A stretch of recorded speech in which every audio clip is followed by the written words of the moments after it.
भाई तुम बैच क्यों मैम ये पढ़ती मैं हो? हमजा बोला, ये मेरा नंबर नहीं है, ये अकाउंट किसी और का है। तो भाई मुझे कैसे पता चलेगा तुम हमजा हो? बैच मेंशन करो। खिजर खिजर इरफान नाम है आपका पूरा?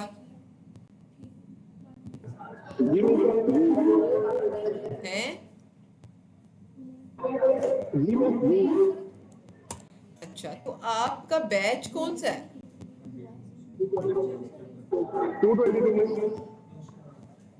अच्छा, ठीक है जी, ठीक है। अच्छा, ऑनलाइन स्टूडेंट जो है ना, नाम के साथ बैच मेंशन करें। बहुत ज़्यादा कंफ्यूजन हो रही है हमें यहाँ पे इस वक्त। अच्छा जी, 2 लोग जी आपके बैच में से एब्सेंट हैं और ये सारे के सारे हजरात आपके बैच के एब्सेंट हैं। और आज डेट क्या है यहाँ पे? 25।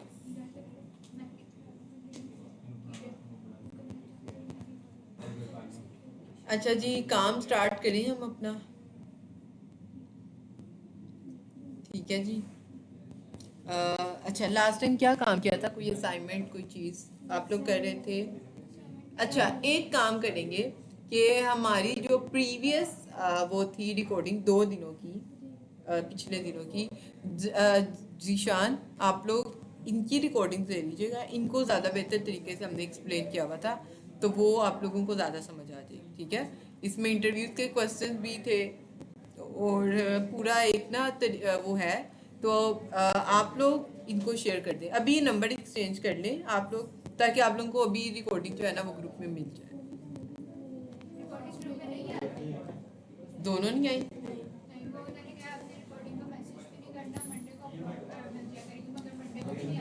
तो उन्होंने यूट्यूब पे अपलोड कर दी होगी। यूट्यूब का लिंक भेजा हुआ है उन्होंने आपके पास, चेक करें ज़रा, चेक करें, चेक करें। दोनों लेक्चर्स अगर हैं तो उनको यूट्यूब का बता दें, ये खुद ही उसको जो है ना वो कर दें। अच्छा जी, 222 बैच में से आयशा रहीम ने हमें ज्वाइन किया है अभी। ये रहा।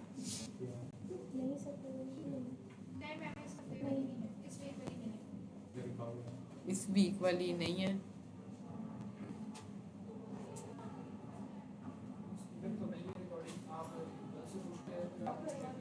मेरे से यूएसबी में कौन लेके जाता रहा है रिकॉर्डिंग?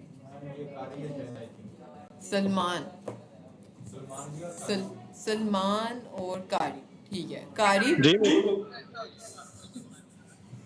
सलमान, आपके पास रिकॉर्डिंग थी हमारी लेक्चर्स की? मैम पिछली तकरीबन सारी रिकॉर्डिंग है मेरे पास यूएसबी में। ठीक है, और इस वीक जो हमारी 2 हुई हैं रिकॉर्डिंग, लास्ट वीक यानी सैटरडे और संडे। जी मिस वो भी है मेरे पास। ठीक है, तो सलमान वो भेजी नहीं आपने? मैंने कहा वो क्या उसका नाम है, ऑफिस वाले भेज देते हैं तो इसलिए मैंने नहीं भेजी। मैं आज ना फ्री होके भेज दूंगा। हाँ, दोनों भेज दो। और चले मैं दोनों भेज दूंगा। हाँ, ठीक है। ओके अच्छा जी, अब हम जाते हैं वापस। तो ये आप पिछली रिकॉर्डिंग जीशान को दे दें, ताकि ये जीशान अपने ग्रुप में शेयर कर दे और ये लोग भी आपके साथ जो है ना इस चीज़ को लेकर चल जाए। तो फाइल एक्सप्लोरर को चलाते हैं।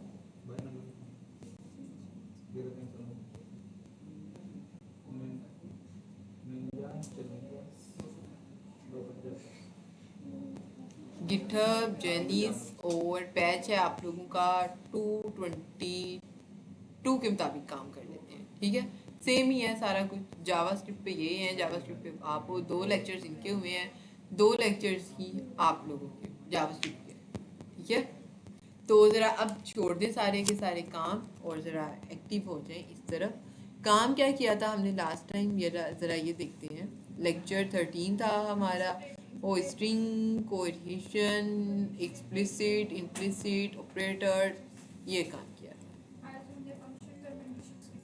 आज हमने बात करनी थी फंक्शंस की और कंडीशंस की। एक आप लोगों को फाइल भेजी थी मैंने, इंटरव्यूज़ वाली, है वो मेरे पास डाउनलोड है, तो मुझे बता दें ये है। हाँ, यही है। 2 थी, चले जी। तो टेम्पल डेड जोन को देखा था आपने?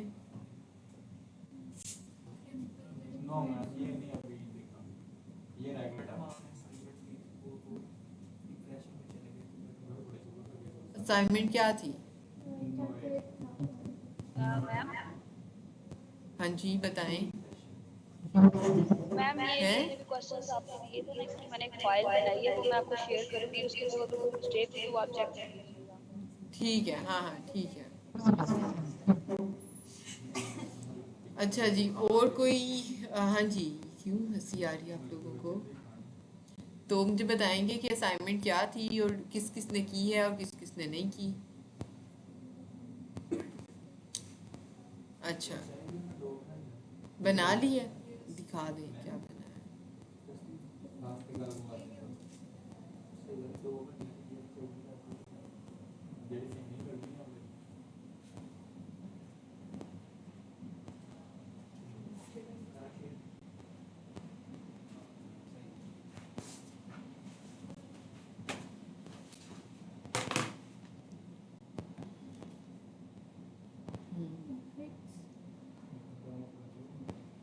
गुड।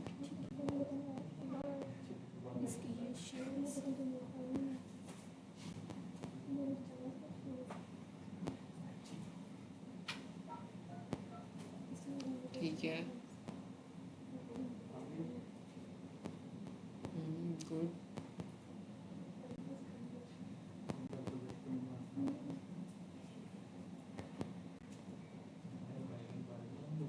तो ये मैप वेरी गुड। ठीक है, ये ब्लैक था तो मैंने ब्लैक कर दिया था फिल्टर। गुड। रिस्पॉन्सिव का क्या स्टेटस है?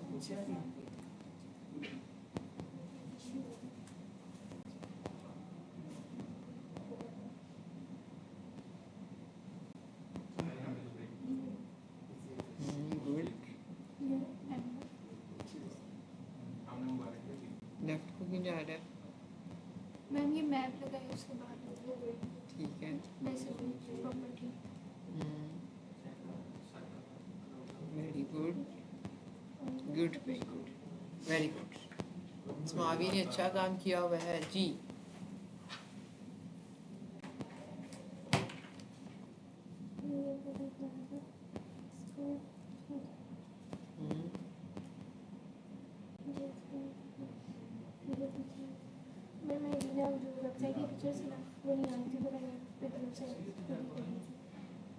ये क्यों खराब हुआ है? ये वाला आइकन का ना सेंटर में जा रहा था। ठीक है।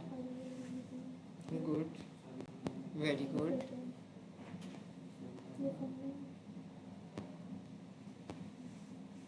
मैप नहीं लगा बाकी। ठीक है। अच्छा जी, इसको टॉप से पैडिंग भी दें।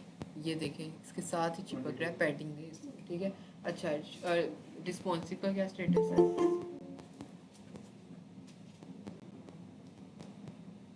फिर अच्छा, रिस्पॉन्सिव में क्या होगा इसको? First page. ठीक है, स्क्रॉल करो आगे।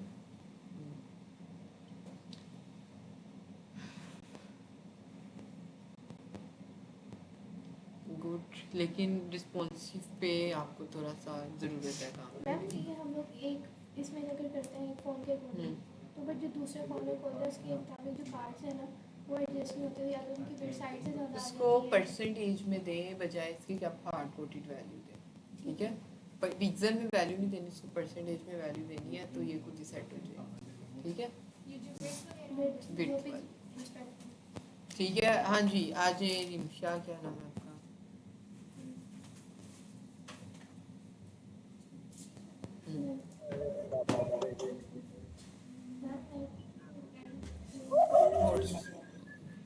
नैन माइक म्यूट रखिए अपना। एक मिनट, मुझे माइक म्यूट करने दो।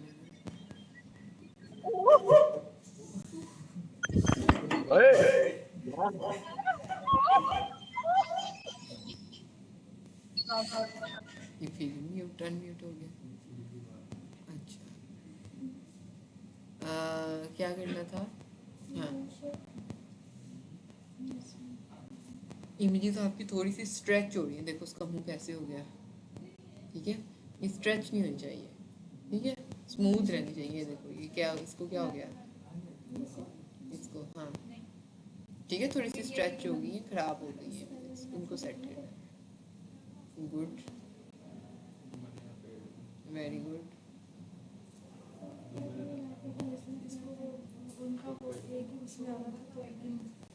चलो इसको सेट करना। फुटर कहाँ है? गुड, ठीक है जी। ये सेंटर में नहीं है आपके ये वाले, और रिस्पॉन्सिव ये क्लियर नहीं होनी। रिस्पॉन्सिव है? चलो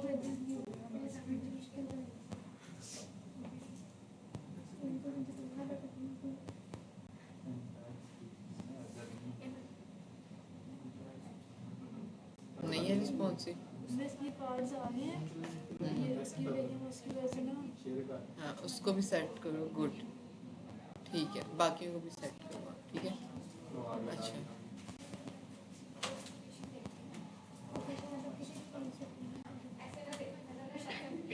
हाँ जमशेद दिखा दो अब क्या किया आपने। ठीक है। ठीक है, इमेजेस थोड़ी स्ट्रेच नहीं हो रही आपकी? अच्छा चलिए ऊपर स्क्रॉल करें।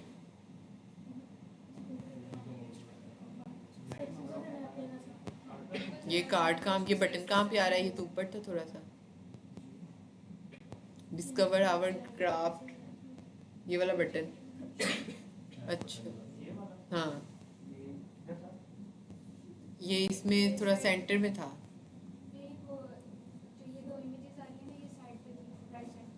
हाँ अच्छा, थोड़ा नीचे स्क्रॉल करें और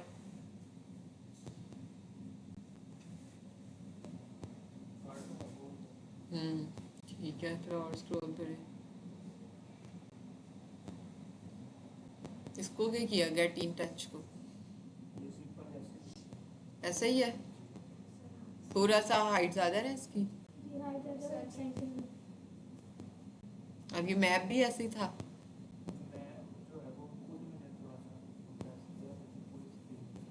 ठीक है चले आगे स्क्रॉल करें। ठीक है जी, गुड। रिस्पॉन्सिव का क्या स्टेटस है?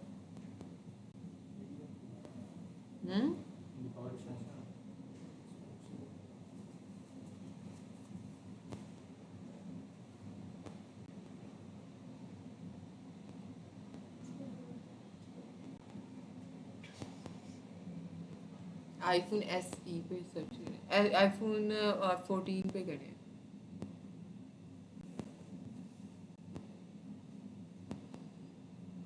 ठीक है, रिस्पॉन्सिव नहीं है, इसको ज़रा सेट करें आप जी। साथ जमशेद क्या नाम है, आमिर हैं जी, आयशा दिखा दें।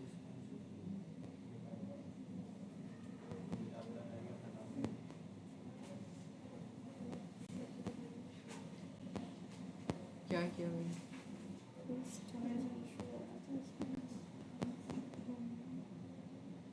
ना इतना ग्रीन डार्क कलर दे दिया इसको। अच्छा चलो दिखाओ क्या किया इसको। थर्ड सेक्शन की देख दिया तो वो कंटेंट नहीं आ रहा, शो नहीं हो रहा, इसी के ऊपर पोजीशन का फर्क होगा। पोजीशंस में हाँ उसको वेट तो हाइट दी थी, लेकिन वो डिव पेरेंट डिव सेम होगी ना। आपका पिछली दफ़ा भी यही इशू था, पेरेंट डिव सेम थी, जिसकी वजह से चाइल्ड जो है वो ख़राब हो रहे थे।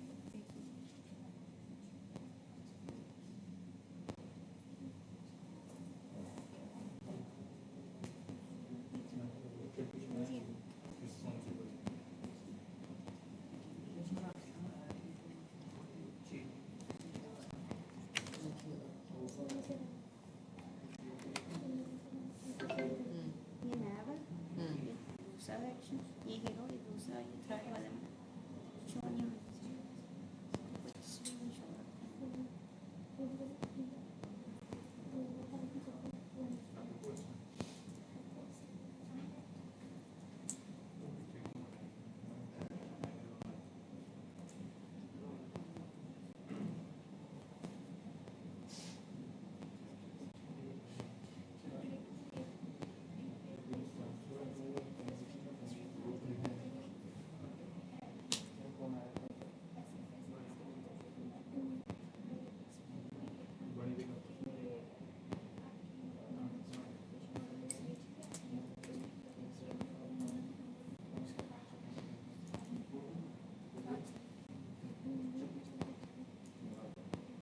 कैसे देते थे इनलाइन स्टाइल?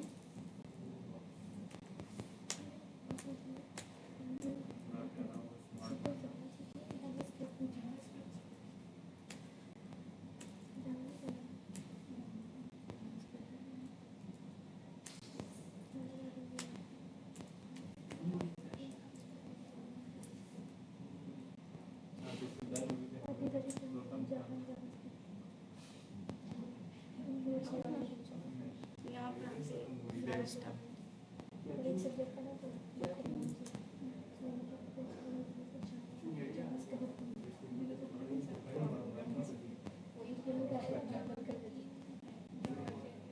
क्या हो गया भाई? क्या हुआ?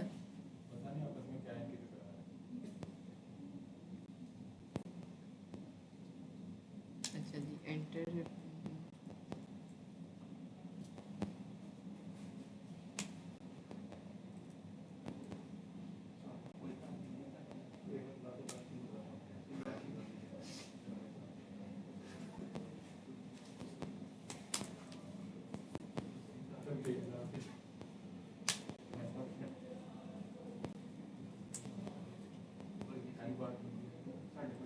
ये रहा। नीचे क्यों नहीं हो रही थी?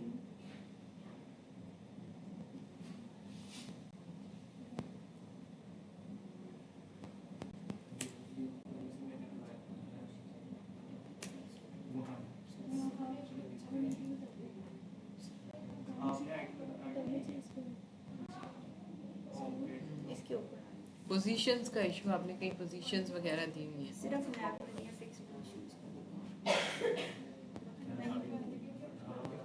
पोजीशंस हटा दें, जहाँ पे भी दिए ना उनको हटा दें। हाँ हटा दें, उसके बाद दोबारा करें। अच्छा जी, आ जाते हैं वापस। हमने आज बात है, हाँ दिखाओ अमीर, क्या किया आपने? क्यों है? तो ये कब समझ आएगी?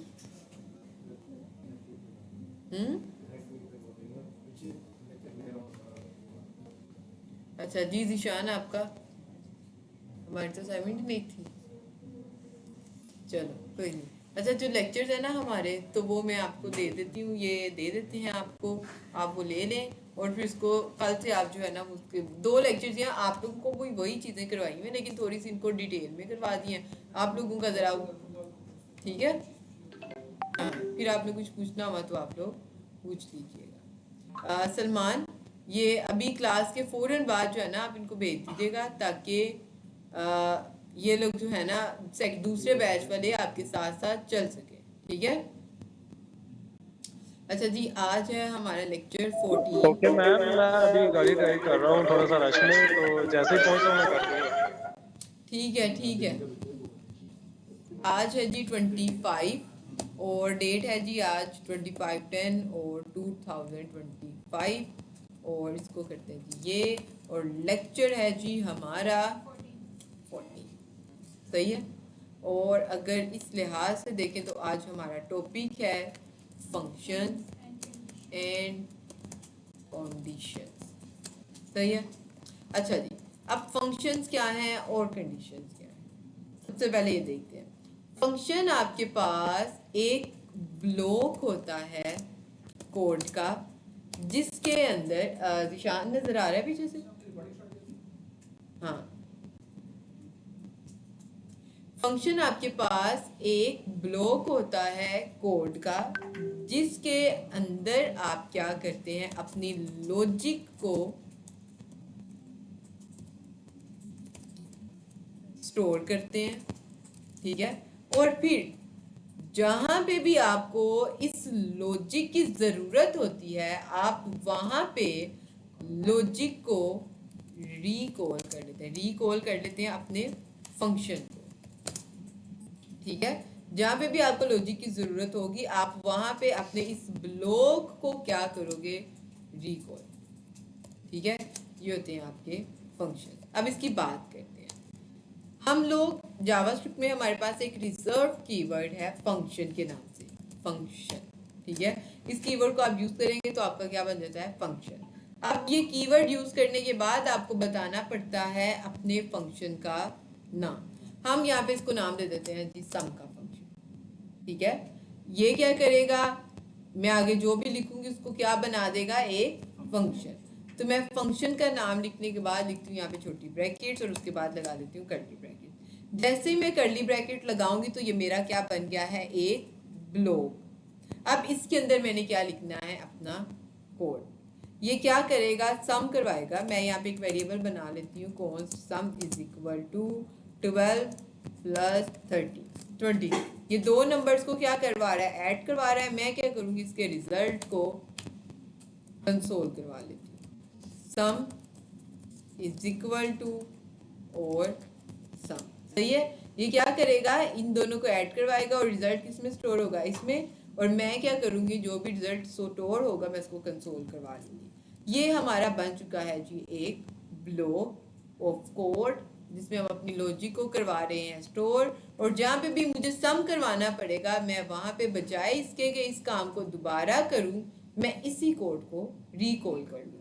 अब फंक्शंस को कॉल करने का तरीका थोड़ा सा ये होता है कि आपने फंक्शन का नाम लिखना है और उसके साथ लिख देनी है छोटी ब्रैकेट्स।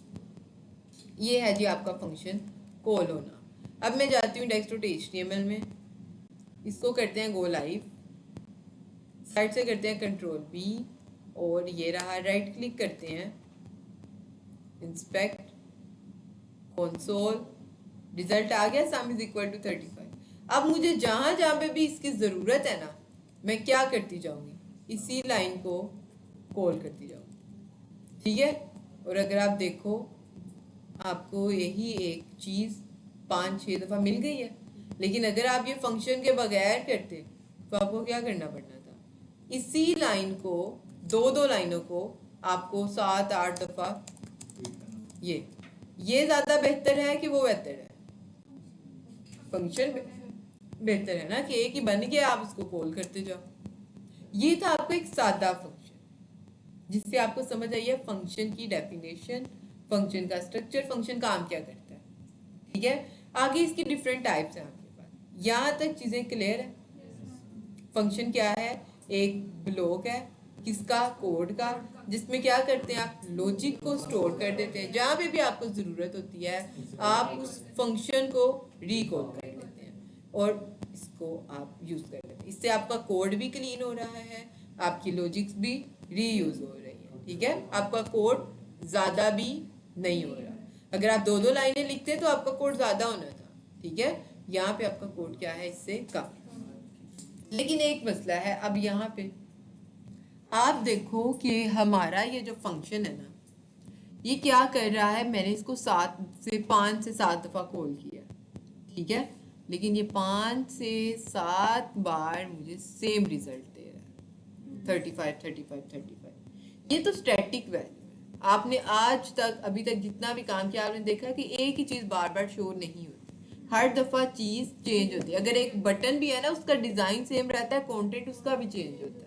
ऐसा ही है, हमारे पास यहाँ पे मसला आ गया है कि हमारा कंटेंट जो है ना वो सेम रिपीट हो रहा है। हमने लॉजिक्स को यूज़ किया है, लॉजिक्स रीयूज हो रही है, लेकिन वैल्यू भी रिकॉल हो रही है। तो ये तो अच्छी बात नहीं है। अगर हम एक एग्जांपल लें, हमने कैलकुलेटर बनाना है, कैलकुलेटर 2 वैल्यूज लेगा यूज़र से, तीसरी वैल्यू होगी उसका बटन, यानी प्लस करना है, मल्टीप्लाई करना है, ऐड करना है। अब यूज़र जो क्लिक करे सम पे, तो हर दफ़ा क्या यूज़र 12 और 23 को ही ऐड करवाएगा? नहीं, हर दफ़ा यूज़र चेंज करवाता है वैल्यू, कभी 2 + 3, कभी 4 + 8, 9 + 10, ये होता है। ये तो नहीं है 35 के आता रहे, ये तो बहुत कम है। तो हम इसको क्या कहेंगे, ये अभी जो हमारा फंक्शन है ना, ये एक स्टैटिक फंक्शन है। स्टैटिक मीन कि इसकी वैल्यू हर टाइम क्या है, सेम। ठीक है, इसका रिस्पॉन्स, इसका जो रिजल्ट है वो हमारे पास क्या है, सेम। ये है आपका स्टैटिक फंक्शन। कौन सा फंक्शन है, स्टैटिक फंक्शन। हमने इस फंक्शन को स्टैटिक नहीं रखना, हमने इसको बनाना है जी डायनेमिक फंक्शन। वो कैसे, इसके लिए सबसे पहले ये जो हार्ड कोडेड वैल्यू दी हुई है हमने इनको करना है रिमूव। इनकी जगह हम क्या यूज करेंगे, पैरामीटर्स। क्या यूज करेंगे, पैरामीटर्स क्या होते हैं, पैरामीटर्स आपके होते क्या हैं, वेरिएबल्स, ठीक है। लेकिन ये कौन से वेरिएबल्स होते हैं, ऐसे वेरिएबल्स जिनको हम डिक्लेयर करते हैं फंक्शन की डिक्लेरेशन के टाइम, ठीक है। यानी आपने वेरिएबल डिक्लेयर करने का प्रोसेस देखा हुआ है, कुछ ऐसा होता था, const name is equal to ये वेरिएबल आपका जी क्या हो गया है, डिक्लेयर हो गया। लेकिन पैरामीटर्स आम वेरिएबल नहीं है, ठीक है। ये कहाँ पे कॉल होते हैं, डिक्लेयर कहाँ पे होते हैं, जहाँ पे फंक्शन डिक्लेयर होता है। यानी आप फंक्शन डिक्लेयर यहाँ भी कर रहे हो ना, यहाँ पे आप फंक्शन को नाम दे रहे हो सम, तो फंक्शन डिक्लेयर हो जाएगा। तो आप यहाँ पे डिक्लेयर करोगे अपने वेरिएबल। मैं यहाँ पे वेरिएबल डिक्लेयर कर देती हूँ var1 और var2।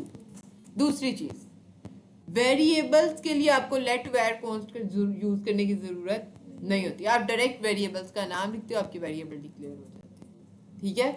और अगर आप अभी देखो, मैं कंसोल करवा लूं, अगर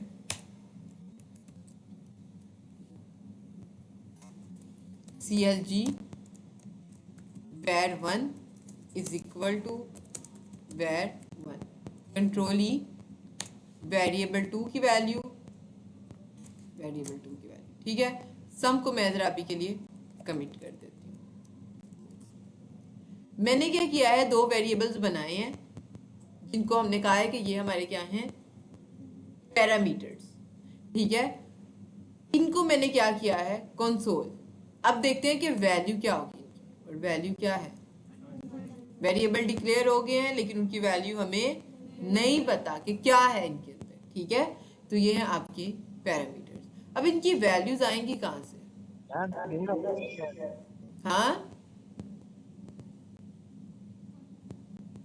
क्या हुआ, आप रीजॉइन करें स्नैन, इंटरनेट का इशू आपकी साइड से, ठीक है। अच्छा जी, ये आ गया आपके पास। अब क्या काम है हमारा, आपने बात की है अभी पैरामीटर्स की। पैरामीटर्स क्या है, वेरिएबल्स हैं जो फंक्शन की डिक्लेरेशन के टाइम डिक्लेयर होते हैं। इनका काम क्या है, बाहर से डाटा फंक्शन के अंदर पास करना। क्या काम है इनका, अंदर कोड करना, ठीक है। तो अब पैरामीटर्स तो बन गए, लेकिन ये अभी तक अपना काम नहीं कर रहे। बाहर से जो डाटा इन्होंने पास करना है वो ये पास नहीं कर रहे, क्योंकि हमें कंसोल में देखने को मिल रहा है अनडिफाइंड। तो इसके लिए क्या करना पड़ेगा, पैरामीटर्स की वैल्यू हमेशा देते हैं आर्ग्यूमेंट्स में। कहाँ देते हैं, आर्ग्यूमेंट्स क्या होते हैं कि वो वैल्यू जो आप फंक्शन के कॉल के टाइम पास करते हो वो आपकी क्या कहलाती है, आर्ग्यूमेंट्स। अगर हम बात करें यहाँ पे आकर आर्ग्यूमेंट्स की, तो वो वैल्यूज हैं जो आप पास करते हो फंक्शन के कॉल के टाइम, ठीक है। पैरामीटर्स क्या है, वेरिएबल्स हैं जो डिक्लेयर होते हैं फंक्शन की डिक्लेरेशन के टाइम। लेकिन पैरामीटर्स आर्ग्यूमेंट्स क्या है, वो वैल्यूज हैं जो फंक्शन के कॉल पे पास की जाती है। अब यहाँ पे मैंने फंक्शन पास किया, मैं यहाँ पे वैल्यूज पास कर देती हूँ। दो वेरिएबल्स हैं, निशान नजर आ रहा है आपको पीछे से, दो वेरिएबल्स हैं, हाँ भाई क्या कह रहे हो आप,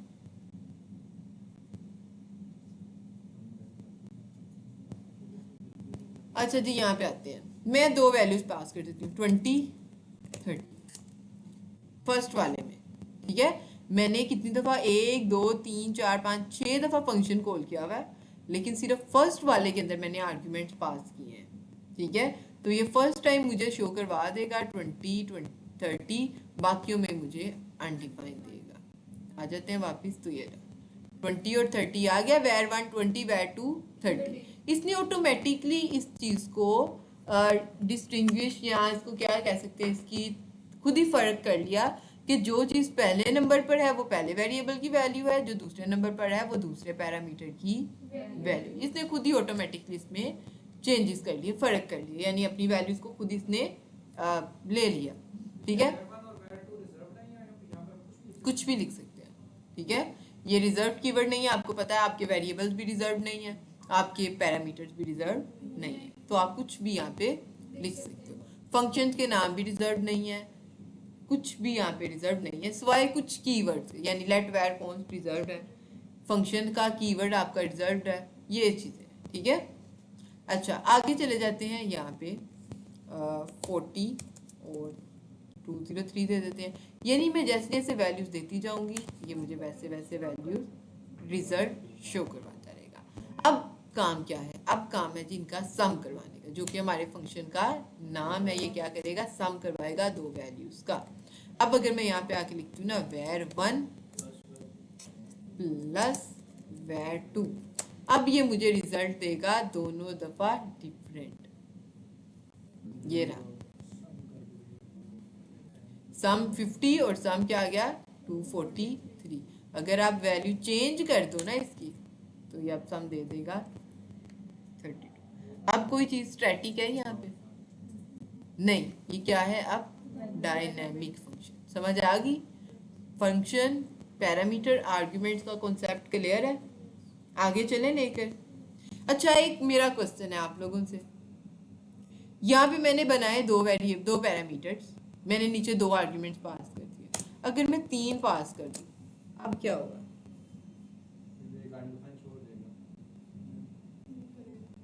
एक अनडिफाइंड शो होगा, क्या होगा, यानी यहाँ पे मैं चलो कंफ्यूजन को क्लियर करने के लिए 50 दे देती हूँ, 2 चले गया var1 के लिए, 30 चले गया var2 के लिए, 50 कहाँ जाएगा। मैम इसके लिए आपको एक और वेरिएबल डिक्लेयर करना पड़ेगा। तो अगर मैं ना करूँ तो, यानी मेरे पैरामीटर ही दो हैं, तो ये जस्ट 2 के जो सम है उसका आउटपुट शो करेगा। गुड, ये क्या करेगा, 2 का आउटपुट शो करवा देगा, तीसरे को क्या करेगा, इग्नोर, ठीक है, तीसरे को ये इग्नोर कर देगा, क्योंकि हमारे पास फंक्शन के अंदर तीसरे की आने की स्पेस ही नहीं बनी हुई, रास्ता ही नहीं बना हुआ, तो वो फंक्शन में कैसे आएगा, इसलिए इसको हम क्या करेंगे, स्किप कर देंगे, इसको इग्नोर कर देंगे। लेकिन अगर आर्ग्यूमेंट्स 2 हो, मैं वेरिएबल यानी पैरामीटर 3 बना लूं, तो क्या होगा,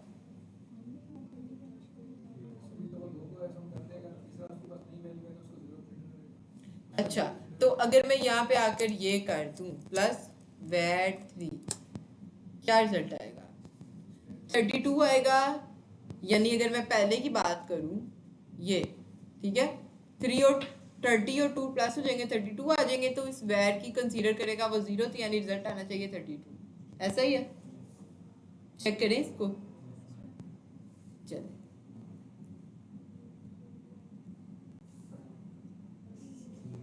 नोट आ नंबर, आप क्या कर रहे हो, अनडिफाइंड प्लस 32, तो अनडिफाइंड नंबर के साथ ऐड होता है नहीं, पहले हो सकता है कि ये var1 और var2 ऐड हो गए हो, रिजल्ट आ गया हो 32, जब वो 32 प्लस हुआ हो var3 के साथ, तो या var3 की वैल्यू क्या है, अनडिफाइंड, तो क्या आया होगा, number plus undefined is equal to undefined, no is equal to not a number, ठीक है, हमेशा ऐड तो 2 नंबर होते हैं ना, चाहे वो कोई ट्रू हो चाहे फॉल्स हो, वो कन्वर्ट हो जाता है 1 में 0 में, तो वो भी ऐड हो जाता है, लेकिन अनडिफाइंड तो चेंज नहीं होता, अनडिफाइंड की तो डाटा टाइप अनडिफाइंड रहती है, तो यहाँ पे रिजल्ट क्या आ गया आपके पास, नोट अ नंबर, समझ आ गई, ये हैं आपके पैरामीटर्स और आर्गुमेंट्स। अच्छा एक और तरीका भी है, अभी आप देखो कि अगर ये कोई काम हो आपके पास 40, 50, 60 और 80, 06 कितना था 60, इतने पैरामीटर्स, इतने आर्ग्यूमेंट्स हैं, आर्ग्यूमेंट्स ज़्यादा हैं, डेटा ज़्यादा है, लेकिन पैरामीटर्स सिर्फ और सिर्फ 3 है, पहले वाली वैल्यू पहले के लिए, दूसरी दूसरे के लिए, तीसरी चौथे तीसरे के लिए, बाकी ये 3 हमारे पास क्या है, एक्स्ट्रा। अब ये तो इग्नोर हो जाएंगे, लेकिन हम डाटा को इग्नोर नहीं कर सकते, इसके लिए हम यूज़ करेंगे यहाँ पे रेस्ट ऑपरेटर, रेस्ट ऑपरेटर, और अगर मैं यहाँ से इसको var3 के साथ से हटाकर console करवाऊं CLG where 3 is equal to और where 3, तो अब आप देखोगे रिजल्ट where 3 बन चुकी है एक एरे। इसने क्या किया है, सारे के सारे डाटा को अपने अंदर स्टोर करवा लिया, ठीक है, एक एरे की फॉर्म में। अब जितना ज़्यादा डाटा आता रहेगा वो एरे की फॉर्म में हमारे फंक्शन के अंदर क्या होता जाएगा, स्टोर होता जाएगा। सही है। अच्छा, अगर आपने इसको स्प्रेड करना है अलग अलग, अभी डाटा आ रहा है एक एरे की फॉर्म में, अगर आपने इसको अलहदा करना है तो उसके लिए आप यूज़ करते हैं स्प्रेड ऑपरेटर। तो अब देखो वो जो एरे की फॉर्म में डाटा आ रहा था वो अब स्प्रेड हो गया, सेपरेट हो गया, ठीक है। तो ये आप इस तरह से यहाँ पे यूज़ कर सकते हो। लेकिन अगर हम स्प्रेड ऑपरेटर को प्लस करें, मैं यहाँ पे आकर ये जो कंसोल किया ना हमने इसको कट करते हैं, यहाँ से कॉपी करते हैं और इधर आकर एक वेरिएबल बनाते हैं कॉन्स्ट var 3, दोबारा से वही हो जाएगा, var नाम रख देते हैं इसका। लेकिन var तो रिजर्व कीवर्ड है तो ये तो एरर दे देगा, तो नंबर रख दें इसका नाम num is equal to spread operator. ये पैरामीटर्स के अंदर जो ऑपरेटर यूज होगा उसको नाम देंगे रेस्ट ऑपरेटर। ये क्या करेगा, जितना भी डाटा है उसको स्टोर कर देगा एक एरे के अंदर। लेकिन अगर आपने उसको एरे से एक्सट्रैक्ट करना है तो उसके लिए आप यूज करोगे रेस्ट ऑपरेटर। स्ट्रक्चर दोनों का सेम है, 3 डॉट्स, ठीक है। लेकिन रेस्ट ऑपरेटर हमेशा कहाँ पे यूज होता है, फंक्शन के पैरामीटर्स के अंदर, और स्प्रेड ऑपरेटर यूज होता है फंक्शन की बॉडी के अंदर। और ये यहाँ पे इसको एरर दे रहा है, मेरे ख्याल से इसको कंसीडर नहीं कर रहा रेस्ट ऑपरेटर। लेकिन अगर हम यहाँ पे आकर प्लस करवा लें रेस्ट ऑपरेटर वेर 3 एरर, तो ये दे रहा है, इसका मतलब है कि इसका सेंटेंस नहीं है, ठीक है। तो इसके ऐड करने का जो तरीका है वो हम लोग ज़रा देखते हैं थोड़ी देर बाद। लेकिन आपको रेस्ट और स्प्रेड ऑपरेटर का फ़र्क पता चल गया, ठीक है। लेकिन अगर अभी रेस्ट ऑपरेटर को मैंने यूज़ किया है एंड पे, ठीक है, कट करती हूँ मैं इसको, अगर फर्स्ट पे यूज़ कर लूँ तो आप बताएं मुझे क्या आएगा रिजल्ट।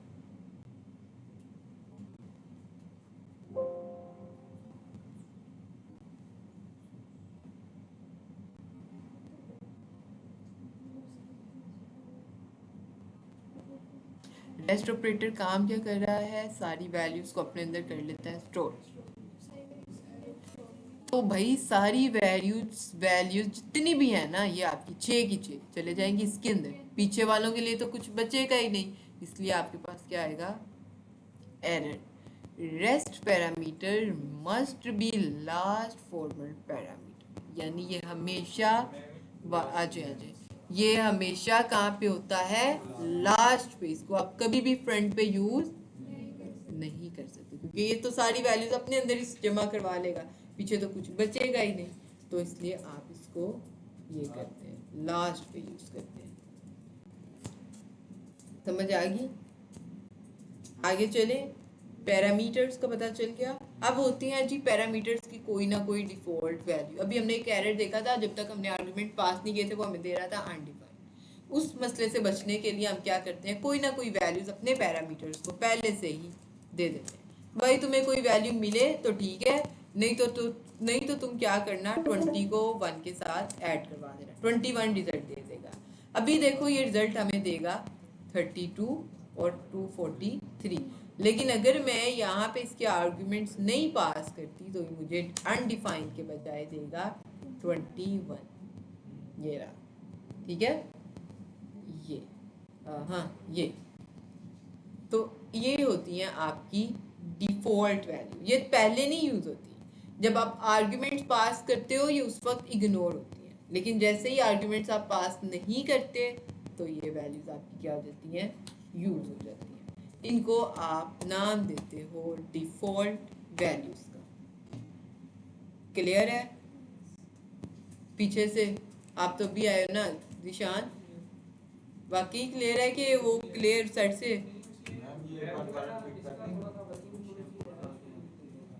कौन से वैट की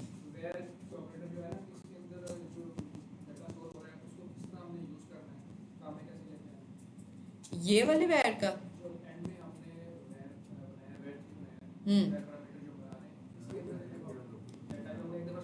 हाँ रेस्ट ऑपरेटर का हाँ उसका देखते हैं ये एरर क्यों दे रहा है हमें यहाँ पे चैट जीपीटी से ज़रा सर्च करते हैं कि वाई ये जो है ना हमें एरर दे रहा है। ठीक है तो यहाँ पे आते हैं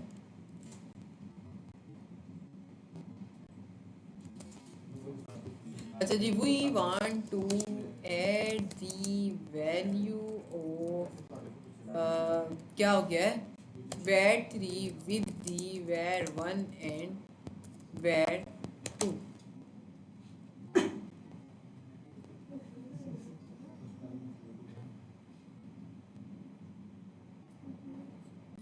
अच्छा जी ठीक है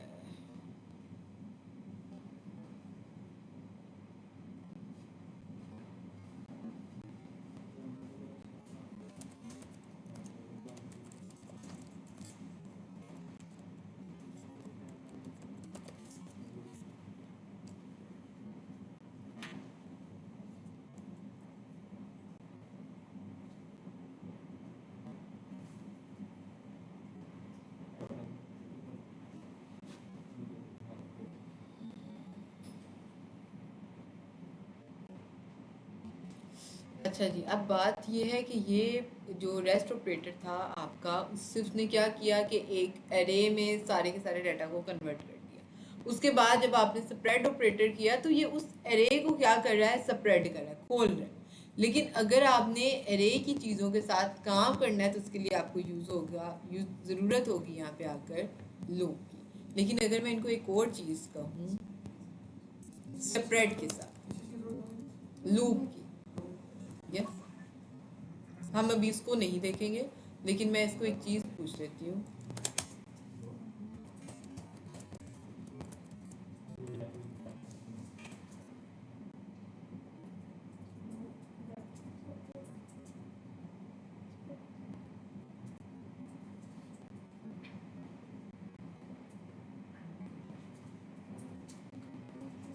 अच्छा जी समझ आ गई एरर की। वो कह रहा है कि जो आपका स्प्रेड ऑपरेटर है ना वो हमेशा काम करता है आपके एरे और फंक्शन आर्गुमेंट के कॉन्टेक्स्ट के साथ। ठीक है यानी ये हमेशा एरेज वगैरह के साथ काम करता है। इसके लिए आपको पास करने पड़ेंगे इस तरह के एरे के मेथड्स तो तभी आप इसको जो है ना वो यूज़ कर सकते हो। ठीक है तो अगर आप डायरेक्ट इसको नंबर्स के साथ यूज़ करना चाहते हो तो फिर आपको इसको रैप करना पड़ेगा एक एरे के अंदर और देन आप उसके साथ जो है ना वो एरे का मेथड लगाकर काम कर सकते हो। ठीक है तो अभी हम इसकी डिटेल में नहीं जाते इसको अब थोड़ा सा होल्ड पे रखें। हम एरे का टॉपिक करेंगे। एरे की डिटेल देखिए हमने फ्रिक्शंस और मेथड नहीं देखे। जैसे ही हम वो देखेंगे फिर हम इसको भी जो है ना अपने साथ ही कर लेंगे। ठीक है अच्छा यहाँ तक चीज़ें क्लियर हैं आगे चलें। अब एक और चीज़ जो चीज़ आप फंक्शन के इस ब्लॉक के अंदर रख देते हो ना आप उसको फंक्शन के बाहर यूज़ नहीं कर सकते। मैं यहाँ पे ये चाहती हूँ कि भाई ये जो सम है ना फंक्शन के अंदर तो मुझे बड़ा अच्छा रिजल्ट दे रहा है 32 जो भी रिजल्ट है मेरा मुझे वो दे रहा है। ये 2 दफ़ा कॉल है मैं इसको 1 दफ़ा कर लेती हूँ और ये जो इतना ज़्यादा लिखा हुआ है मैं इतने ज़्यादा को भी हटाती हूँ यहाँ से। सिर्फ एक ही वैल्यू है हमारे पास और वो है 243 और ये भी मैं यहाँ से हटा देती हूँ। ठीक है और इसको नीचे ले ये रहा। ठीक है 243 मेरे पास रिजल्ट आ रहा है। भाई मैं ये चाहती हूँ कि ये जो सम है ना ये फंक्शन के अंदर कॉल हो रहा है। देखो ब्लॉक के अंदर है मैं इसको ब्लॉक के बाहर यूज़ करना चाहती हूँ तो क्या ये यूज़ हो जाएगा? एरर आ जाएगा कि एरर आना चाहिए था। एरर क्यों नहीं दे रहा भाई? अच्छा क्योंकि ये सादा फंक्शन है। ठीक है ये बाहर आ जाएगा और अगर मैं इसको यूज़ करने की कोशिश करूँ तो मैं इसको यूज़ नहीं कर पा रही। ठीक है तो आप वालेकुम अस्सलाम।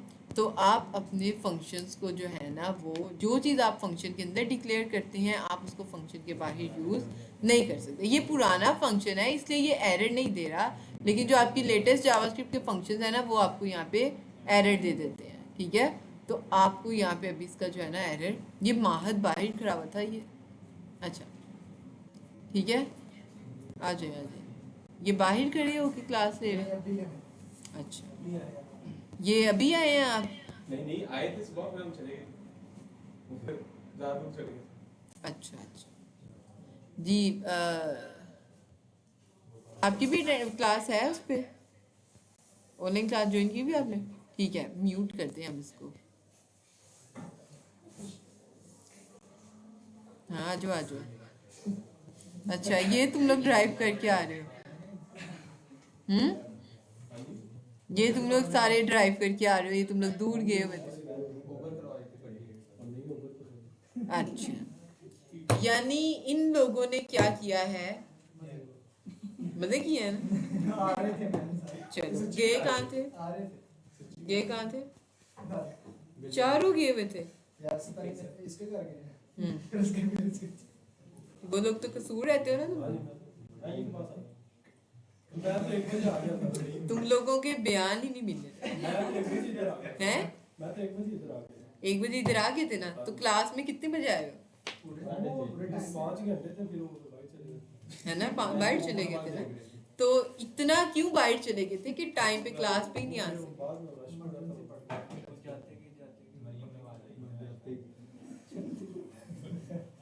क्या ख्याल है जिशान, आप लोगों के बैच को पढ़ा था जुर्माना लेट आने का? क्या किया था तुम लोगों ने जब तुम लोगों ने जुर्माना? असाइनमेंट नहीं थी, असाइनमेंट की वजह से।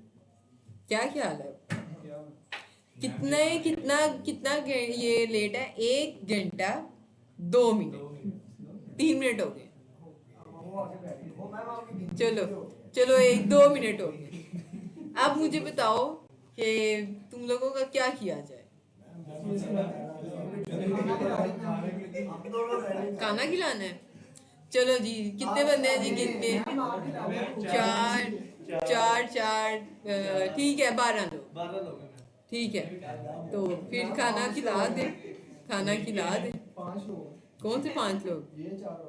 अच्छा, एक तो तुम लोग गलती करो और फिर खाना भी तुम लोग ही खाओ, हैं? अब बताओ क्या खिला रहे हो? अब बताओ जल्दी, सलमान क्या खिलाते हो?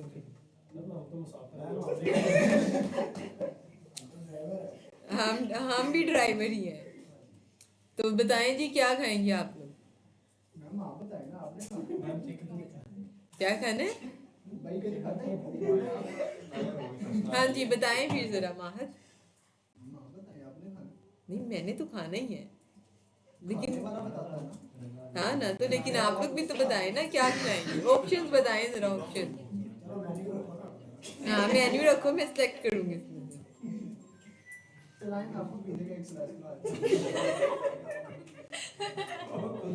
अच्छा, ये तुम्हारी ऑप्शन, तुम्हारा ऑफर जो है ना मुझे अच्छी नहीं लगी। सही है क्या? और इसके अलावा और यहाँ पे भी बड़ी अच्छी अच्छी चीजें हैं। यहाँ पे पास्ता भी है, यहाँ पे और भी बड़ी अच्छी चीजें हैं। ये भी ऑप्शन ही अच्छा है तुम्हारा। हाँ जी, आप क्या नाम है आपका? खिजर। हाँ खिजर, आप बताओ। देख ली पहले 2 मिनट सब नहीं बताओ ऑप्शन क्या है तुम्हारा?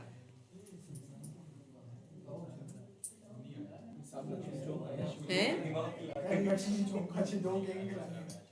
नहीं यहाँ पे बताओ ना, हैं?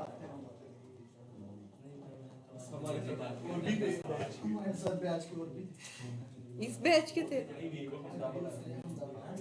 एक तो तुम लोगों ने खुद नहीं करनी थी क्लास, ऊपर से तुमने वो जो उसको कुछ आता नहीं है हमजा को, उसका भी जीना हराम किया हुआ था, वो जो दूसरे बैच का था। हैं? ये क्लास का इशू आप लोगों को नहीं पता? ये तो नहीं मुझे कंफर्म पता, आप लोग ऊपर ऑफिस में बात कीजिएगा, वो आपको खुद ही इसका बता देंगे। मैंने इनको भी यही कहा है कि आप मुझसे बात कर लीजिएगा, जो भी आपका इश्यू है वो रिजोल्व कर देंगे, ठीक है। हाँ, तो जाएंगे तो सही, लेकिन मुझे ये बताएं कि हमारा खाने पीने का क्या सीन है फिर। आप देख लें, आप 2 पिज़्ज़े ले आए इस पे, जितने आप लोग गए हो लेट, ठीक है। तो फिर ये 2 ही बनते हैं यहाँ पे तो। हाँ, तो ये कहाँ जाएंगे ये लोग, ठीक है। अच्छा माहद, ठीक है जी। सलमान, क्या क्या सजा दी जाए आप लोगों को? अच्छा, तुम लोग तो पिछली दफा भी लेट थे। ये सलमान पिछली दफा बैग रख के गया हुआ है, वो साथ वाला कहीं जा रहा है। मिस सलमान यहीं पे है, बैग पड़ा हुआ है उसका। संडे को था ना, क्या करें? अच्छा, ये इज्जत पे बात आ गई अब तो आप लोगों की। कह रहे हैं कि आप लोग कंजूस हैं। जो कह रहा है वो खिला दो। जो न्यूज़ कह रहे हैं अगर वो अच्छा जी, चलिए नेक्स्ट टाइम जो है ना ये काम ना कीजिएगा, टाइम पे क्लास पे आए करें। और क्योंकि अब जावास्क्रिप्ट स्टार्ट हो गई है, पहले भी ये सलमान को पता है ये चीज़, जावास्क्रिप्ट नहीं समझ आती। जावास्क्रिप्ट से ही वापस आए थे ना यहाँ पे इस बैच में। अभी स्टार्ट हुई थी जब। हाँ, तो ये थोड़ी मुश्किल है, समझ में नहीं आती। और फिर ये जब ये ना आए तो फिर आगे से भी काम समझ नहीं आता है। नहीं, अब लग गया वो, अब क्या करना है। अच्छा जी, ये हो गया आपका रिजल्ट। अब एक बात है कि अगर आप फंक्शन के बाद कोई चीज़ भेजना चाहें तो आप वो नहीं भेज सकते। तो इसके लिए आपको यूज़ करना पड़ता है जी एक मेथड। ओह, एक चीज़ और, हमारे वेरिएबल का नाम भी सेम था, हमारे फंक्शन का नाम भी सेम था। तो जैसे ही हमने यहाँ पे सम किया ना, तो इसने पास कर दिया है इस फंक्शन का रेफरेंस, कि भाई आपके पास ये भी एक फंक्शन पड़ा हुआ है। यानी ये इसने क्या किया है, फंक्शन का रेफरेंस पास किया है कि भाई हमारी जावास्क्रिप्ट में सम के नाम से भी एक फंक्शन पड़ा हुआ है। लेकिन अगर मैं इस वेरिएबल का नाम कर दूं sum1 और अब मैं करूं sum1, तो अब आएगा आपके पास error, sum1 is not defined. जबकि अगर मैं इसको फंक्शन के अंदर कॉल करूं तो ये मुझे दे रहा है रिजल्ट 243।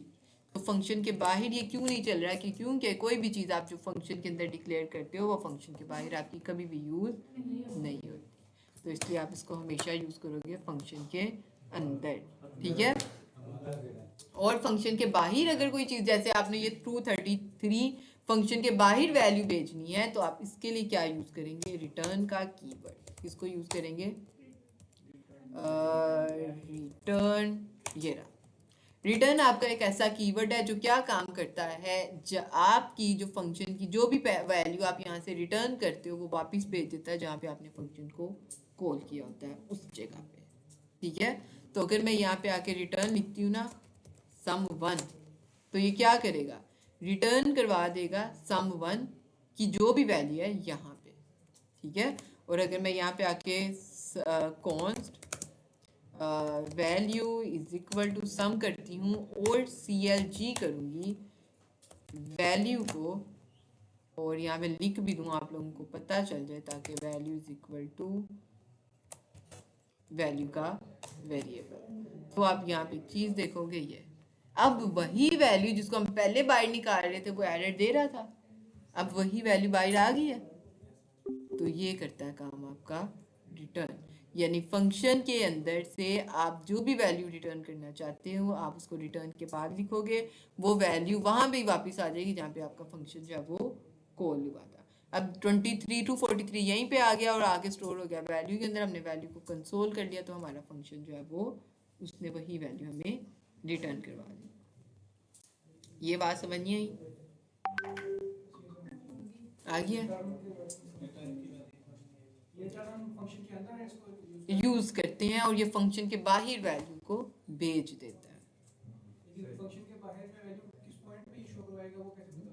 जहां पे आपने फंक्शन को कॉल किया है, अच्छा, जहां पे आपने फंक्शन को कॉल किया है ये उस पॉइंट पर ही वैल्यू को रिटर्न करता है।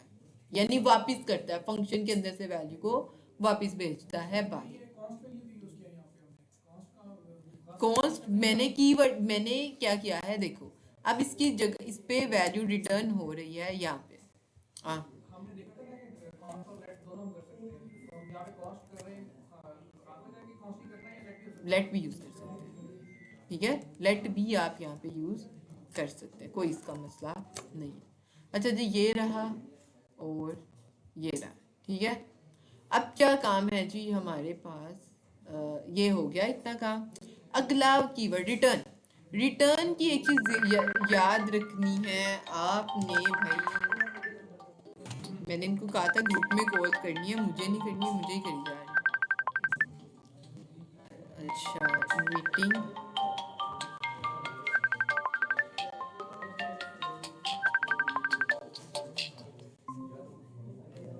हेलो जी साहिल भाई हैं? नहीं, आपकी मर्जी है भाई, आप दे दें तो पी लेंगे, ना देंगे तो अल्लाह हाफिज़ है।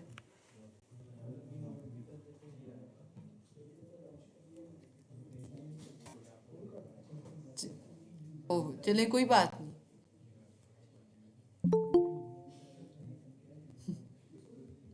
चलो कोई बात नहीं, रहने दें, ठीक है जी, ओके ना। नहीं कोई बात नहीं, ठीक है जी, हाफिज़।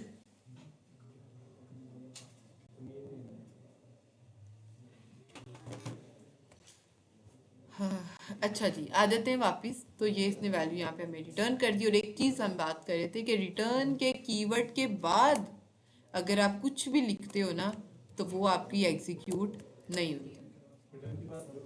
रिटर्न के बाद देखो, अभी सम की वैल्यू आपको यहाँ पे मिल रही है, सम इज इक्वल टू 243, लेकिन अगर मैं ये सम की वैल्यू यही सम रिटर्न के बाद लिखूँ तो आप देखो ये डिम है, और ये कह रहा है कि ये डिटेक्टेड है कि ये अनरीचेबल है, यानी इस तक ब्राउजर पहुंचेगा ही नहीं, ये कभी भी लाइन एग्जीक्यूट आपकी नहीं होगी, आपको कभी भी इसका रिजल्ट जो है वो देखने को नहीं।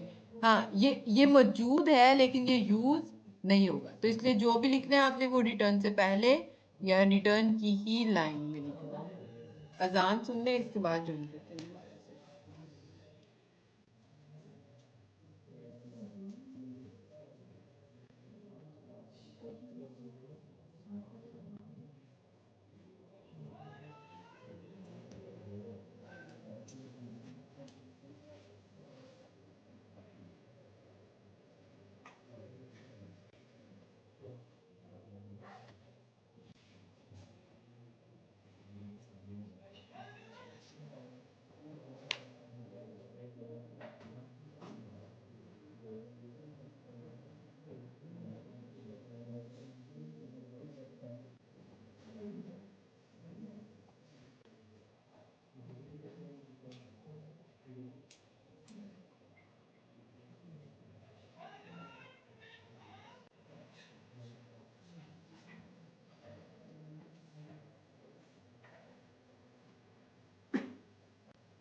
अच्छा जी, हमने फंक्शन के स्कोप की बात की थी, कंपोनेंट्स के वेरिएबल्स के स्कोप्स की बात। ठीक है, अच्छा ये चीज़ें समझ आ गई। हमने भी ये किया है कि रिटर्न के कीवर्ड को डिस्कस किया। इसके बाद रिटर्न जहाँ पे भी यूज़ होता है ना, इसका मतलब है कि वहाँ पे आपका फंक्शन जो है ना वो ख़त्म हो जाता है, उसके बाद वाली कोई भी चीज़ आपकी एग्जीक्यूट नहीं होती। कुछ लिखा भी हुआ है तो वो इग्नोर हो जाएगा, वो एग्जीक्यूट नहीं होगा। अच्छा, अब बात कर लेते हैं स्कोप्स की। वेरिएबल्स आपने पढ़े हैं, उसमें 3 थे, लेट, वेर और कॉन्स्ट। तीनों वेरिएबल्स का डिफरेंट स्कोप है। 3 तरह के हमारे पास स्कोप होते हैं, ये बात। अच्छा, वो दूसरा ग्रुप था। एक होता है आपका ग्लोबल स्कोप, ठीक है। उसके बाद आपका होता है जी एक फंक्शनल स्कोप,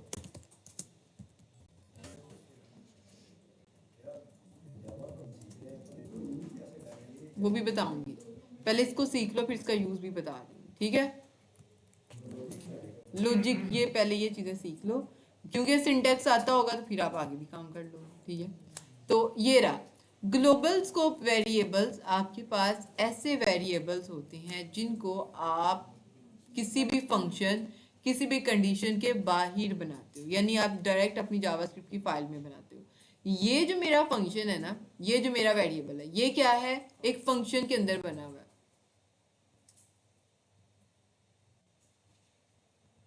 अब आपने जुर्माना देना है तो मोबाइल को रख दें साइड पे, इसको भी साथ ले जाइए, और जुर्माना जो है ना वो आप लोगों को पड़ गया है। क्या ख्याल है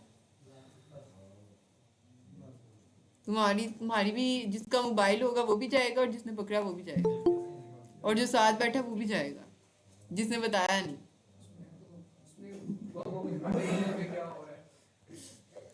तो क्या होगा जी कि वापस आते हैं और फंक्शन की बात करते हैं, वेरिएबल्स की ना। तो ये जो वेरिएबल है ना, ये जो बना है आपका, ये सिर्फ आपको पता है ये फंक्शन के अंदर यूज होगा, तो ये लोकल वेरिएबल है, ठीक है, जो सिर्फ उसी जगह पे यूज होगा जहाँ पे ये बना है। ये ग्लोबल वेरिएबल नहीं है, इसको आप पूरे वेबसाइट में कहीं पे भी यूज नहीं कर सकते, ये सिर्फ इतनी जगह पे यूज होगा, तो ये क्या है, लोकल वेरिएबल। लेकिन अगर मैं यहाँ पे एक वेरिएबल बनाती हूँ ना, कॉन्स्ट नेम, और इसको नाम में दे देती हूँ नंबर, तो ये जो मेरा वेरिएबल है ना, ये ग्लोबल स्कोप वेरिएबल है। मैं इसको इस फंक्शन के अंदर भी यूज कर सकती हूँ। मैं इसी को कॉपी करती हूँ, और ये रहा, ये भी रहा, ठीक है। नेम की जो भी वैल्यू ना, ये आ गई। फंक्शन के अंदर भी यूज हो रहा है, फंक्शन के बाहर भी यूज हो जाएगा। तो ये क्या है, ग्लोबल स्कोप वेरिएबल, जो स्टार्ट में भी यूज है, फंक्शन के अंदर भी यूज है, कहीं पे भी यूज हो जाएगा। ये क्या है, ग्लोबल स्कोप वेरिएबल। लेकिन ये क्या है, लोकल स्कोप वेरिएबल। फंक्शन के अंदर बना है तो फंक्शन के अंदर ही यूज होगा, बाहर यूज करेंगे तो ये दे देगा हमें error, someone is not defined. ये है आपका लोकल स्कोप वेरिएबल। इसी को आप कहते हो फंक्शनल स्कोप वेरिएबल, जो सिर्फ फंक्शन के अंदर बना है तो फंक्शन के अंदर ही यूज होगा, तो ये क्या है आपका फंक्शनल। कॉन्स्ट और लेट आपके दोनों ही क्या है, फंक्शनल स्कोप, कि अगर वो फंक्शन के अंदर बने हैं ना तो फंक्शन के बाहर यूज नहीं हो सकते। मैं इसको नाम दे देती हूँ sum2, और इसकी वैल्यू भी ये रख देती हूँ 6135। इसी को कॉपी करती हूँ, सम की जगह sum2 कर देती हूँ, और sum1 की जगह यहाँ पे भी क्या कर देती हूँ, sum2 6153। यहाँ पे नजर आ रहा है आप लोगों को 6153, ठीक है। sum2 की वैल्यू फंक्शन के अंदर डिक्लेयर है, लेकिन जैसे ही मैं इसको फंक्शन के बाहर निकालूंगी ये कह देगा sum2 इज नॉट, एरर आ गया। यानी ये वेरिएबल फंक्शन के अंदर बने हैं तो फंक्शन के अंदर ही यूज होंगे, लेट और कॉन्स्ट दोनों। अगर वैर की बात करें तो मैं सम लेट हटा के यहाँ पे वैर लिख देती हूँ sum2 के साथ, और अब अगर sum2 को बाहर निकाल लूँ तो क्या लगता है, sum2 इज नॉट डिफाइंड, हालांकि ये आना नहीं चाहिए था, where sum2 और अच्छा हाँ, फंक्शन के अंदर तीनों वेरिएबल्स लेट, वेर और कॉन्स्ट क्या रखते हैं, फंक्शनल स्कोप। यानी अगर ये फंक्शन के अंदर डिक्लेयर हैं तो फंक्शन के बाहर आप इनको यूज नहीं कर सकते। ग्लोबल स्कोप, लोकल स्कोप और फंक्शनल स्कोप की समझ लग गई। ब्लॉक स्कोप की बात हम कल करेंगे जब हम कंडीशंस पढ़ेंगे, ठीक है? यहाँ तक चीजें क्लियर है? ये था आपका पुराने तरीके का फंक्शन। ओ स्ट्रिंग का कॉन्सेप्ट देखा था हमने। फंक्शन से पहले किसी भी चीज की डिक्लेरेशन से पहले अगर आप उसको कॉल करते हो तो वो आपकी क्या कहलाती है? ओ स्ट्रिंग। तो अगर मैंने यहाँ पे देखो, पहले मैंने क्या किया था, फंक्शन बनाया, उसके बाद उसको कॉल किया। लेकिन अगर मैं फंक्शन से पहले उसको कॉल कर लूं, देन उसको डिक्लेयर करूं, तो क्या होगा? ये फंक्शन होस्टेड है। यानी अगर आप इसको पहले यूज कर लो, बाद में डिक्लेयर करो, तो ये काम कर देता है। लेकिन एक हमारे पास आता है कॉन्सेप्ट जिसको कहा जाता है ES7, यानी एक्मा स्क्रिप्ट 6, ES6 कहा जाता है, एक्मा स्क्रिप्ट 6, जो 2015 में जावास्क्रिप्ट के अपडेट्स आए थे, उसमें ये था कि ये पुराना फंक्शन है, इसको आप यूज ना करें। नया तरीका है फंक्शन का, सारा काम यहां तक सेम है, मैं कॉपी कर लेती हूँ इसको, लेकिन इसकी में आप क्या करोगे, फंक्शन की जगह यूज करोगे कॉन्स्ट और आगे इसको पेस्ट कर दोगे, ठीक है? और ये जो इसमें ये है ना, मैं इसको हटा देती हूँ, ये रहा सम। जैसे आप एक वेरिएबल डिक्लेयर करते हो, आप, मैं इसको पहले कट करती हूँ, आप वेरिएबल डिक्लेयर करेंगे, उसके आगे लगाएंगे इज इक्वल, ठीक है? और फिर पेस्ट कर देंगे अपने पूरे के पूरे फंक्शन को। लेकिन ये कहता है कि भाई सादा फंक्शन ना यूज करो, एरो फंक्शन यूज करो। यानी जहां पे आप वो छोटी ब्रैकेट्स लगा रहे थे, छोटी ब्रैकेट्स के बाद आप लगाओगे इज इक्वल और ग्रेटर देन का साइन, तो ये एरो का सिंबल बन गया, इसलिए इसको कहते हैं एरो फंक्शन। ये है आपकी लेटेस्ट अपडेट। काम इसका भी वही है, रिटर्न सब कुछ इसमें भी वैसा ही है, लेकिन फर्क ये है कि ये होस्टेड नहीं है। अगर आप इसको पहले यूज करोगे देन कॉल करोगे तो ये आपको दे देगा एरर। ये है लेटेस्ट और पुरानी जावास्क्रिप्ट में फर्क। ये आपका एरो फंक्शन था, इससे पहले हमने देखा सादा फंक्शन। जहां तक कोई चीज आप लोगों को समझ ना आए तो आप लोग मेरे से पूछ लें, मैं उसको रिपीट कर देती हूँ। ये ऑफर आज तक के लिए है, कल ये खत्म हो जाएगी, ठीक है? तो हम इसमें आते हैं और इंटरव्यू क्वेश्चंस। ये मैंने 2 फंक्शन आपको करवाए हैं,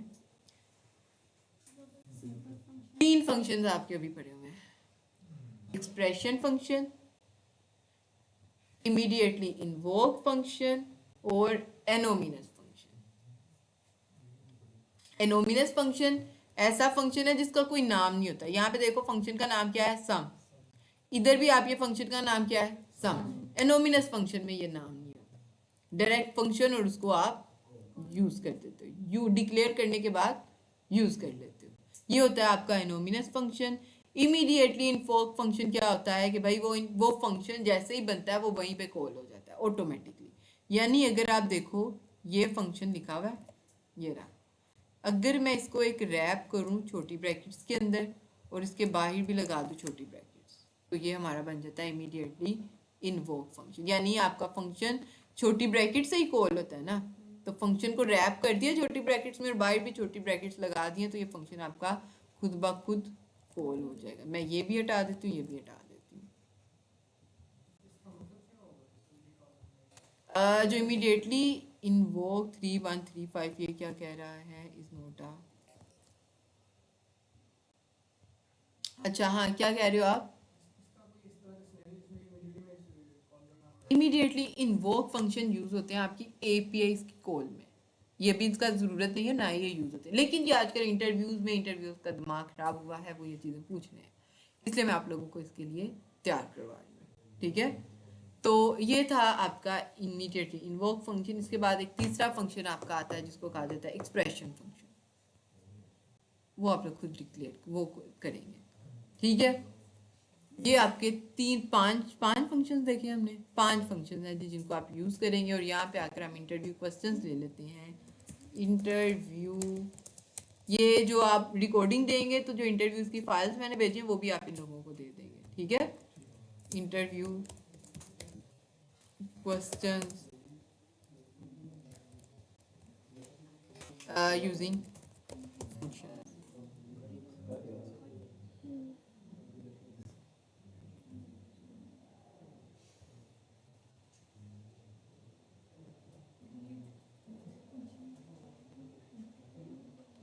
ये होता है जी आपका फंक्शन एक्सप्रेशन। कॉम्बिनेशन होता है आपके सिंपल फंक्शन का और आपके एरो फंक्शन का।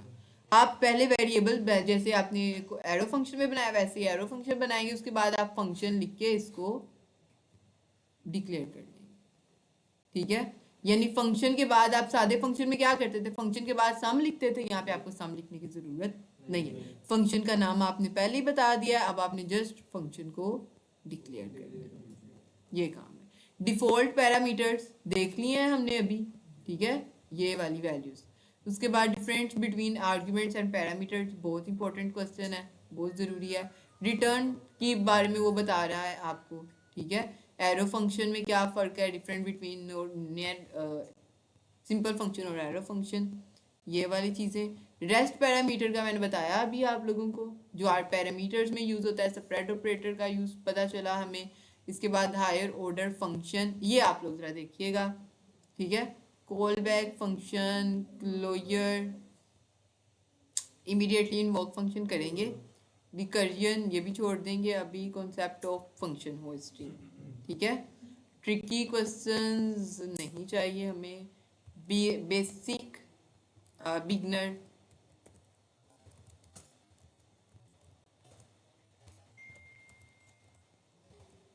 QUSTION,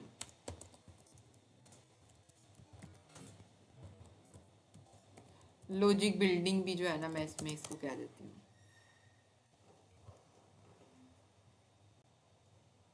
ये साथ साथ इसके रिस्पॉन्स भी दे देता है, लेकिन चलें, छोटे छोटे फंक्शन दे रहा है आप लोगों को, आप इसको करिएगा। जहाँ पे समझ ना आए तो फिर हम कल आकर इसको जो है ना वो देखेंगे। हाँ, प्रैक्टिकल करेंगे हाथों से इसका, ठीक है। तो यस इसको कह देते हैं, यस PDF बना दे।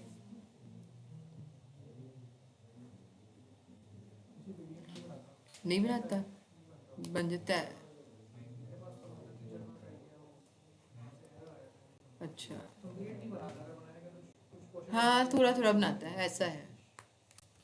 इसने ये बनाया तो है, अब देखते हैं क्या किया इसने।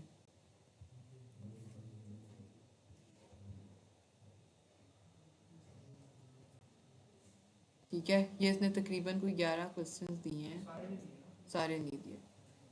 तो इसको कहते हैं give me more than 20 questions, ठीक है, ऑन फंक्शंस। हैं तो सुबह 5 बजे नहीं था जाना, सुबह 1 बजे, सही है। तो questions on function and create the PDF of all questions। ये वाला आ जाएगा आपका प्रैक्टिकल। अच्छा, मुझे आप USB दे दें, तब तक मैं रिकॉर्डिंग जो है ना निकाल देती हूँ। नहीं,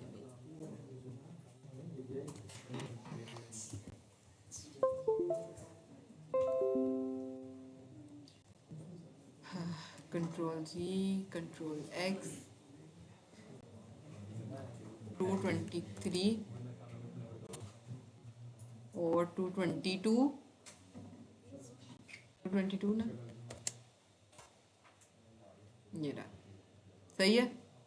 अच्छा, ये इसको देखते हैं अब इसने क्या किया है। 25 क्वेश्चंस बना के दिए हैं। ये रहा, चेक कर लेते हैं क्या है इसमें पहले तो।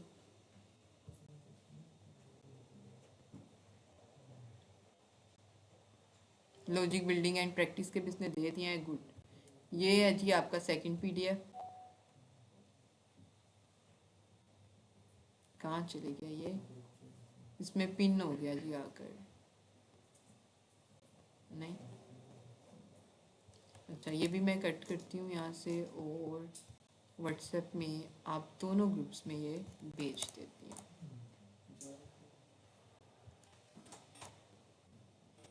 ठीक है। रिकॉर्डिंग को हम कर देते हैं